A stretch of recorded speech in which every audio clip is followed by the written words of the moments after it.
నమస్కారం అండి బాబాయ్ గారు, చిన్నమ్మ గారు, ఎలా ఉన్నారు అందరూ? Welcome to AS crazy foods. ఈరోజు మన స్పెషల్ వచ్చి సేమియా ఉప్మా పిన్ని గారు. నేను ఈ సేమియా ఉప్మాని మా వైఫ్ చేస్తే ఫస్ట్ టైం తిన్నా. నాకైతే చాలా బాగా నచ్చేసింది. మా తమ్ముడైతే వదిన మళ్ళీ చేయవా నా కోసం ప్లీజ్ అని మరి బతిమాలుకునేవాడు. ఈ సేమియా ఉప్మాని చిన్నపిల్లలు చాలా అంటే చాలా ఇష్టంగా తింటారు పిన్ని గారు. ఉప్మా అంటే ఇష్టం లేని వాళ్ళు కూడా ఈ సేమియా ఉప్మాని చాలా ఇష్టంగా తింటారు. ఈ సేమియా ఉప్మాని ప్రిపేర్ చేయడం చాలా సింపుల్ పిన్ని గారు.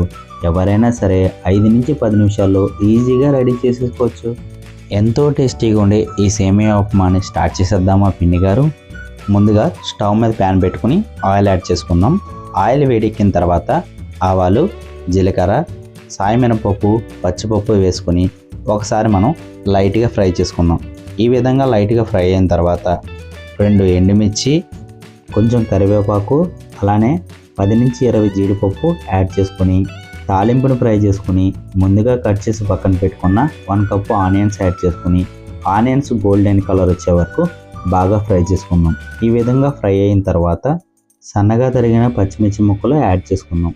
మీరు కావాలంటే పిన్నిగారు ఇందులోకి క్యారెట్, గ్రీన్ బఠానీ, క్యాప్సికమ్, బీన్స్, స్ప్రింగ్ ఆనియన్స్ ఇలా మీకు నచ్చే వెజిటేబుల్స్ ఏమైనా ఉంటే యాడ్ చేసుకోవచ్చండి. ఇప్పుడు ఆనియన్స్ బాగా ఫ్రై అయిన తర్వాత వాటర్ యాడ్ చేసుకుందాం.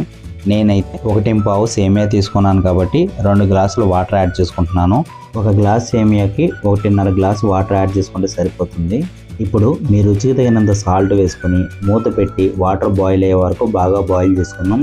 ఈ విధంగా బాయిల్ అయిన తర్వాత సేమియా వేసుకొని వాటర్లో కలిసేలాగా బాగా కలుపుకుందాం. ఈ విధంగా కలుపుకున్న తర్వాత మూత పెట్టి మంట లో ఫ్లేమ్లో పెట్టుకొని ఒక 2 నిమిషాల పాటు కుక్ చేసుకోండి. ఈ విధంగా కుక్ చేసే టైంలో మధ్యలో కలుపుకోండి, లేకపోతే అడుగు పడుతుంది.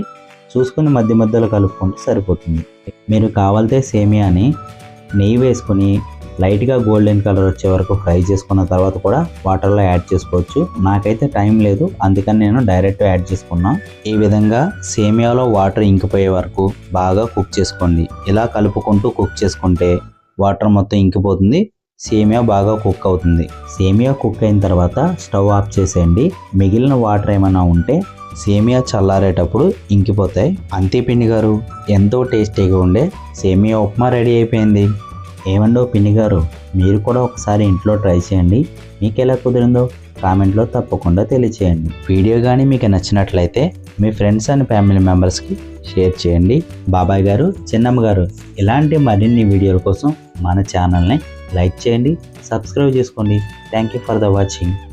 యూట్యూబ్లో వచ్చే మన వీడియోస్ని మిస్ కాకుండా చూడాలనుకుంటే నోటిఫికేషన్ ఆన్ చేసి పెట్టుకోండి. పిన్ని గారు, ఉంటా మరి.